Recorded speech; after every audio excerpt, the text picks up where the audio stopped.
Hello guys, welcome to my YouTube channel. So இந்த வீடியோவில் current affairs பற்றி தான் பார்க்க போகிறோம். ஸோ மெயினாக இந்த வீடியோவில் என்ன டாபிக் கவர் பண்ண போகிறோம்னா எஸ்ஐஆர் அப்புறம் 100 நாள் வேலையில் கொண்டு வந்திருக்க ஒரு சில மாற்றங்கள் பற்றி தான். ஸோ இது எதுக்கு மெயினாக யூஸ்ஃபுல்லாக இருக்கும்னா கண்டிப்பாக உங்களோட விஏஓ அசிஸ்டன்ட் இன்டர்வியூக்கு யூஸ்ஃபுல்லாக இருக்கும். பஞ்சாயத்து செக்ரட்டரி இன்டர்வியூ அப்புறம் டிஎன்பிசிலையும் இதை பற்றி கொஸ்டின் கேட்பாங்க, சான்சஸ் இருக்குது. ஸோ வாங்க உள்ள போயிடலாம். ஃபஸ்ட்டு எஸ்ஐஆரோட ஃபுல் ஃபார்ம் என்னென்னா ஸ்பெஷல் இன்டென்சிவ் ரிவிஷன். இது என்னன்னு பார்த்தீங்கன்னா வாக்காளர் பட்டியல் இருக்குது பார்த்தீங்களா, அதை வந்து முழுமையாக வந்து ஒரு தடவை சரி பார்க்குற ஒரு ப்ராசஸ் பேர் தான் எஸ்ஐஆர் அப்படின்னு சொல்லுவாங்க. ஸோ எப்படி சரி பார்ப்பாங்கன்னா இந்த வாக்காளர் லிஸ்ட் எடுத்துப்பாங்க. ஸோ வீடு வீடாக போய் ஸோ இந்த வாக்காளர் இந்த வீட்டில் இருக்காங்களா அப்படிங்கிறத செக் பண்ணுவாங்க. இது வந்து எப்போ நடக்கும்னு பார்த்தீங்கன்னா எலெக்ஷனுக்கு முன்னாடி இது கண்டிப்பாக நடக்கும் அப்படிங்கிற மாதிரி மென்ஷன் பண்ணியிருப்பாங்க. ஸோ அதே மாதிரி இன்னொரு விஷயம் என்னென்னா வீடு வீடாக போய் செக் பண்ணுவேன்னு சொன்னேன் இல்லையா, அதை யார் பண்ணுவாங்கன்னு பார்த்தீங்கன்னா பூத் லெவல் ஆஃபீஸர்ஸ் பிஎல்ஓன்னு ஒருத்தவங்க போட்டிருப்பாங்க. அவங்க கூட கட்சியிலேருந்தே ஒரு சில நிர்வாகிகளை வந்து வச்சிருப்பாங்க. ஸோ அவங்க 2 பேரும் சேர்ந்து தான் போய் இதை பண்ணுவாங்க. மெயின் யார் கவர்மெண்ட் ஆஃபீஸர்னா பிஎல்ஓ தான். பிஎல்ஓ தான் ஆட் பண்ணுறது ரிமூவ் பண்ணுறது டிசைட் பண்ணுற மெயின் அத்தாரிட்டியே. ஸோ பிஎல்ஓ அப்படின்ட்டிங்க, அது யார் யார் இருப்பாங்கன்னு பார்த்தீங்கன்னா உங்கள் ஊரில் இருக்க ஸோ விஏஓ அதாவது வில்லேஜ் அட்மினிஸ்ட்ரேட்டிவ் ஆஃபீஸர் இல்லைனா அவங்களோட அசிஸ்டன்ட்ஸ் இல்லை பஞ்சாயத்து ஆஃபீஸில் வேலை பார்க்குறவங்க தாலுக்கா ஆஃபீஸில் வேலை பார்க்குறவங்க அவங்கள தான் வந்து ஒவ்வொரு ஊருக்கும் பிஎல்ஓவாக போட்டிருப்பாங்க. ஸோ இதுக்கு முன்னாடி எஸ்ஐஆர் எப்போ நடந்துச்சுன்னு பார்த்தீங்கன்னா 2002 ஸ்டேட் வைஸும் 2005 வந்து ஃபுல்லாகவே எஸ்ஐஆர் நடைபெற்றிருக்கு அப்படின்னு போட்டிருக்காங்க. ஸோ நம்ம இந்த 2025 பார்த்தீங்கன்னா 2002 யார் யார் நேம் இருக்கோ அவங்களோடதை பார்த்து தான் இங்கே ஃபில் பண்ண சொல்லியிருந்தாங்க. ஸோ இது வந்து எஸ்ஐஆர். இதே மாதிரி எஸ்எஸ்ஆர்னு ஒன்று இருக்குது, ஸ்பெஷல் சம்மரி ரிவிஷன். இது எப்படின்னு பார்த்தீங்கன்னா வருஷத்துக்கு ஒரு தடவை இதை பண்ணுவாங்க. இது என்ன அப்படின்னு பார்த்தீங்கன்னா சம்மரி ரிவிஷன்ங்கிறது புதுசாக நிறைய பேர் வந்து ஒவ்வொரு வருஷமும் ஓட்டை அப்ளை பண்ணி ஓட்டர் ஐடி வாங்குவாங்க இல்லையா, அவங்க பேரை ஆட் பண்ணுறது. ஸோ மேபி ஏதாச்சும் வந்து சேஞ்சஸ் பண்ணுறது, இல்லை எனக்கு ஓட்டு வேண்டாம் நிறைய பேர் எழுதுவாங்க, டூப்ளிகேட் ஓட்டாக இருந்தால் ரிமூவ் பண்ணுவாங்க நிறைய பேர். அந்த மாதிரி அவங்களாம் முன் வந்து பண்ணுறது இந்த சம்மரி ரிவிஷனில் போட்டுட்டு ஸோ இந்த வருஷம் நீங்கள் புதுசாக ஓட்டு அப்ளை பண்ணியிருக்கீங்க, அப்படியே உங்களுக்கு 18 வயசு முடிஞ்சிச்சுன்னா அடுத்த வருஷம் உங்கள் பேர் ஆட் பண்ணி வரதுக்கு பேர் தான் எஸ்எஸ்ஆர். பட் இப்போ நடக்கிறது எஸ்ஐஆர். இதை மட்டும் புரிஞ்சுக்கோங்க. 20 வருஷத்துக்கு அப்புறம் எஸ்ஐஆர் இப்போ நடக்குது. ஸோ இதில் மேஜராக என்ன பண்ணுவாங்கன்னு பார்த்தீங்கன்னா நிறைய பேரோட ஓட்டை வந்து செக் பண்ணிவிட்டு ரிமூவ் பண்ணுறது தான் அவங்க வேலையே. ஸோ டூப்ளிகேட் ஓட்டு ஒரே ஆள் வந்து 2 இடத்துல இப்போ ஓட்டு வச்சுருப்பாங்க. ஸோ அந்த மாதிரி ஓட்டெல்லாம் இருந்துச்சுன்னா அது எல்லாமே ரிமூவ் பண்ணிவிடுவாங்க. அதே மாதிரி யார் யாரெல்லாம் இறந்துருக்காங்களோ அவங்க ஓட்டெல்லாம் ரிமூவ் ஆகிடும். அப்புறம் முக்கியமான விஷயம் பார்த்தீங்கன்னா மைக்ரேஷன் அப்படிங்கிறது. இப்போ நிறைய பேர் பார்த்தீங்கன்னா ஊரில் வாழ்ந்துட்டு இருந்திருப்பீங்க. மேபி ஒரு தொழில் காலமாகவோ இல்லை உங்களோட லைஃப் வந்து கொஞ்சம் பெட்டர் ஆக சிட்டிஸ் பேஸ் பண்ணி போயிருப்பீங்க. அங்கே போய் ஓட்டர் ஐடி வாங்கி செட்டில் ஆகிருப்பீங்க. பட் ஸ்டில் உங்களோட ஓட்டர் ஐடி நிறைய பேர் பார்த்தீங்கன்னா இந்த பூர்வீக இடத்துலையுமே இருக்கும். ஸோ அந்த மாதிரி வீட்டுக்கு வந்து செக் பண்ணி இவங்க இங்கே இருக்காங்களா இல்லையா அப்படி இல்லைங்கிறப்ப அந்த மைக்ரேஷன் ஆகி போனவங்க எல்லாரோட ஓட்டையுமே வந்து ரிமூவ் பண்ணிடுவாங்க.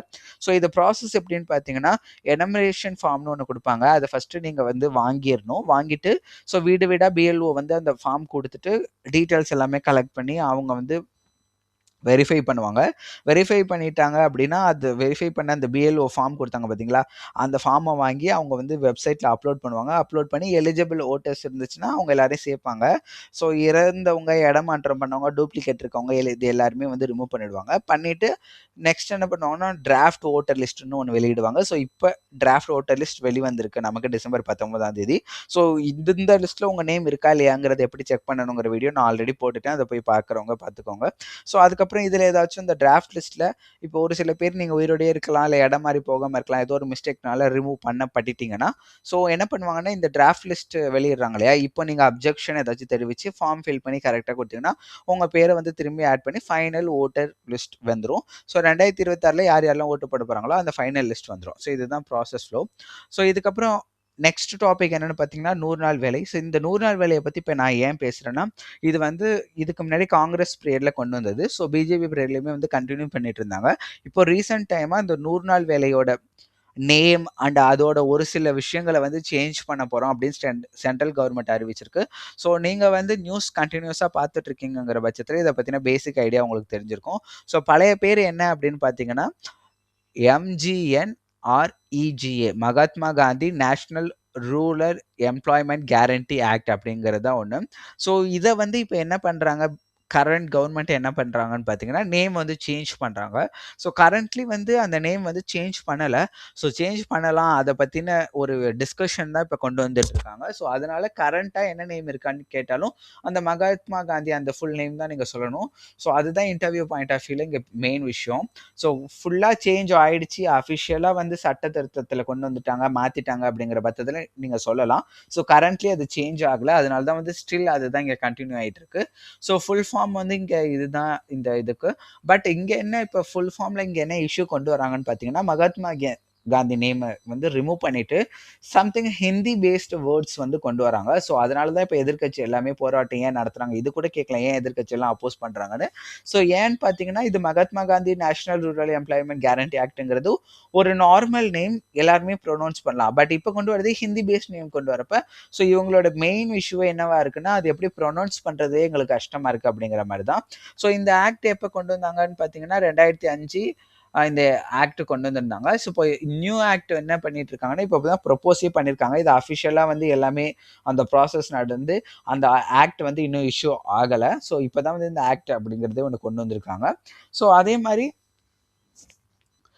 இன்டர்வியூ சேஃப் டெர்ம்னு ஒண்ணு குடுத்துருக்கேன். ஒருவேளை உங்க இன்டர்வியூல கேட்டாங்கன்னா, இப்போ கரண்ட்ல என்ன நேம் அப்படின்னு கேட்டாங்கன்னா, நியூஸ்ல கூட பார்த்திருப்பீங்க. என்ன நேம் பிஜேபி கவர்மெண்ட் கொண்டு வந்திருக்காங்கன்னு. பட் கரண்ட்ல அந்த நேம் கிடையாது. கரண்ட்டா வந்து இந்த மகாத்மா காந்திங்கிற இந்த ஃபுல் நேம் தான் நீங்க சொல்லணும். ஏன்னா ப்ரொப்போஸ் தான் பண்ணியிருக்காங்க நியூ ஸ்ட்ரக்சர் அண்ட் நேம். அது இன்னும் இம்ப்ளிமெண்ட் பண்ணல அப்படிங்கிறது தான் இந்த ஃபேக்ட். ஸோ இதுக்கு முன்னாடி இப்ப என்னென்ன புதுசா சேஞ்சஸ் வராங்க, இதுக்கு முன்னாடிக்கும் இதுக்கும் என்ன டிஃபரன்ஸ்ன்னு பார்த்தலாம். ஃபர்ஸ்ட் 100 நாள் வேலை இருந்துச்சு.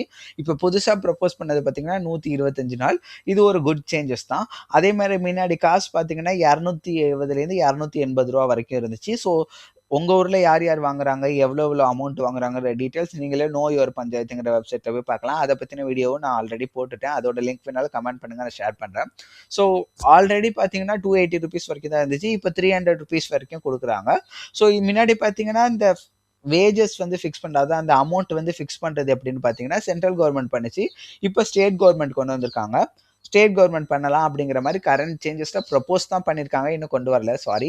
ஸோ இன்னொரு விஷயம் கரண்ட் சேஞ்சஸ்ல என்ன கொண்டு வராங்கன்னா, டைம் எவ்வளோ நேரம் ஒர்க் பண்ணியிருக்காங்களோ அதுக்கு பேஸ் பண்ணி அவங்களுக்கு சேலரி அப்படிங்கிற மாரி கொண்டு வரதுக்காக அவங்க வந்து யோசிச்சுட்டு இருக்காங்க. ஸோ பேமெண்ட் மோட் அப்படின்னு பார்த்தீங்கன்னா, பேங்க் அக்கவுண்ட்ல இதுதான். இதுவுமே வந்து டைரக்ட்டா பேங்க் அக்கவுண்ட் தான் 2மே. ஃபோக்கஸ் வந்து பார்த்தீங்கன்னா, இது வந்து எம்ப்ளாய்மென்ட் மெத்தட் மட்டும் தான். ஸோ ஃபோக்கஸ் அப்படின்னு ஏன் குடுத்துருக்கேன்னா, இந்த 100 நாள் வேலை திட்டம் பார்த்தீங்கன்னா, 100 நாளைக்கு ஒரு வேலை இருக்கணும் அப்படிங்கிறது மட்டும் தான் அங்க இருக்கு. ஸோ நீங்க என்ன வேலை வேணாலும் பார்க்கலாம். பட் கரண்ட்டா ப்ரொப்போஸ் பண்ணதுல என்ன ஃபோக்கஸ்ல கொண்டு வந்திருக்காங்கன்னா, 100 நாள் வேலை குடுக்குறது மட்டும் ஃபோக்கஸ் கிடையாது. ஸோ எவ்வளோ டைம் அவங்களுக்கு வேலை பார்க்குறாங்க, எவ்வளோ பேமெண்ட் அவங்க வாங்குறாங்க, அப்படிங்கிற எல்லா விஷயமே டிரான்ஸ்பரன்சியா இருக்கணும் அப்படிங்கிற மாரி கொண்டு வராங்க. இன்னொரு விஷயம் இதோட சேர்த்து அவங்க என்ன இன்னொன்னு மென்ஷன் பண்ணியிருந்தாங்கன்னா, எம்ப்ளாய்மென்ட் பிளஸ் வளர்ச்சி அப்படிங்கிற மாரி மென்ஷன் பண்ணியிருந்தாங்க. கிராமத்துல வந்து இந்த 100 நாள் வேலை பார்க்குறவங்கள வச்சு எப்படி அடுத்த ஸ்டேஜ்க்கு கொண்டு போறது, ஒரு கிளீன் பண்றதா இருக்கலாம். ஸோ அந்த மாரி எல்லா விஷயமே 100 நாள் வேலைய வச்சு எப்படி அடுத்த ஸ்டேஜ்க்கு டெவலப்மென்ட் எப்படி பண்றதுங்கிறதையுமே அவங்க கரண்ட் சேஞ்சஸ்ல கொண்டு வர பார்க்குறாங்க. ஸோ இது ஒரு முக்கியமான பாயிண்ட். ஃபர்ஸ்ட் பார்த்தீங்கன்னா 100 நாள் வேலை கிடைக்கும். அவ்வளோதான். அது என்ன வேலையா வேணாலும் இருக்கலாம். ஸோ இப்போ எப்படி கொண்டு வந்துட்டாங்கன்னு பார்த்தீங்கன்னா, 100 நாள் வேலை எவ்வளோ டைம் வேலை பார்க்குறீங்க, டைமுக்கு ஏத்த மாரி எவ்வளோ பேமெண்ட்ஸ். ஸோ அதோட டிரான்ஸ்பரன்சி. ஸோ டிரான்ஸ்பரன்சினா நான் ஆல்ரெடி உங்களுக்கு சொல்லியிருந்தேன் இல்லையா? 100 நாள் வேலையோட சம்பளம் எப்படி பார்க்குறது, பே ஸ்லிப் எப்படி இருக்கும், ஒரு நாளைக்கு எவ்வளோ சம்பளம் வாங்குறாங்க, அது எல்லாமே வெப்சைட்ல ஆல்ரெடி சென்ட்ரல் கவர்ன்மெண்ட் கொண்டு வந்திருக்காங்க. Which is very good. So அந்த மாரி எல்லாமே வந்து டைம்லி பேஸ்டு. நீங்க 1 மணி நேரம் வேலை பார்த்தீங்கன்னா, அந்த 1 மணி நேரத்துக்கான சம்பளம் இவ்வளோ அப்படின்னு நாங்க போட்டிருக்கோம். அப்படிங்கிற மாரி. ஏன்னா நீங்க அப்ராக்ஸிமேட்லி ரூ. 290லேருந்து ரூ. 300 குடுத்துருக்காங்கன்னா, அது வேரி ஆகும் ஒவ்வொரு நாளும். ஸோ நெறைய நேரம் வேலை பார்க்குறப்ப நெறைய சம்பளம் ஏறும் அப்படிங்கிற மாரியான ஒரு விஷயம் தான் அவங்க கொண்டு வராங்க. ஸோ இதுதான் பேசிக்கா பார்த்தீங்கன்னா, எஸ்ஐஆர் அண்ட் 100 டேஸ்ல நடக்கிற ஒரு டிஃபரன்ஸ். ஸோ 100 நாள் வேலையில என்னென்ன சேஞ்சஸ் கொண்டு வராங்கங்கிறத மட்டும் தான் பேசியிருக்கேன். 100 நாள் வேலையில என்ன அத பத்தின டீட்டெயில்ஸ் ஆல்ரெடி நான் முன்னாடியே சொல்லிட்டேன். ஸோ இது ஒரு பேசிக்கான விஷயம். ஸோ இந்த மாரி வேற ஏதாச்சும் டீட்டெயில்ஸ் வேணா கண்டிப்பா கமெண்ட் பண்ணுங்க. நெக்ஸ்ட் வீடியோல பார்ப்போம். ஸோ கோவிட் பத்தி உங்களுக்கு ஏதாச்சும் ஞாபகம் இருக்கு. ஸோ கோவிட் எல்லாமே அதுவுமே ஒரு ரீசென்ட்டா நடந்தது தான். அத பேஸ் பண்ணி ஞாபகம் உங்களுக்கு ஏதாச்சும் இருக்கு, ஏதாச்சும் ஒரு முக்கியமான பாயிண்ட் ஷேர் பண்ணணும்னா கண்டிப்பா கமெண்ட் பண்ணுங்க. இன்டர்வியூ பாயிண்ட் ஆஃப் வியூல. So all the best. எல்லாம் பிரிப்பேர் பண்ணிட்டு நல்லா போய் எழுதுங்க. பாய் பாய்.